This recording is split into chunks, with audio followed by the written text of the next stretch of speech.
మొన్న చెప్పుకున్న భారతీయ జనతా పార్టీకి రాజ్యసభ సభ్యత్వం కొంత తక్కువ ఉంది అన్నప్పుడే వాస్తవంగా ఎన్నికలు జరగాల్సి ఉన్నాయి ఖాళీ అయినటువంటి సీట్లకే. అది జరిగితే మళ్ళీ బీజేపీకి అవకాశం లభిస్తుందని ఇప్పుడు అదే జరిగింది. రాజ్యసభ ఉప ఎన్నికలకి షెడ్యూల్ రిలీజ్ చేశారు. ఖాళీ అయినవి 12 స్థానాలు. ఈ 12 స్థానాలకి షెడ్యూల్ విడుదల చేశారు.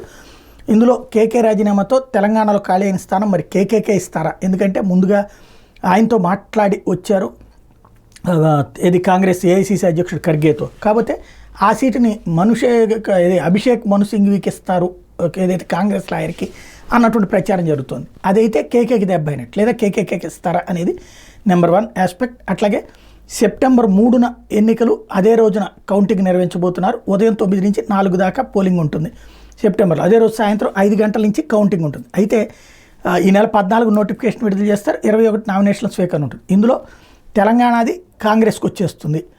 హర్యానా, మధ్యప్రదేశ్ బీజేపీకి వస్తుంది. హర్యానా బీజేపీకి వస్తుంది.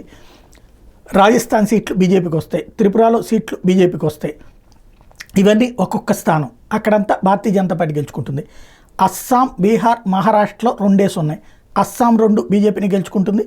బీహార్లో 2, ఒకటి బీజేపీకి, ఒకటి జేడీయూకి, అంటే 2 కూడా కూటమికే వస్తాయి, ఎన్డీఏ కూటమి. మహారాష్ట్రలో 2 ఉన్నాయి, అది కూడా కూటమికే వచ్చేటటువంటి అవకాశం ఉన్నాయి రాజ్యసభ స్థానాలు.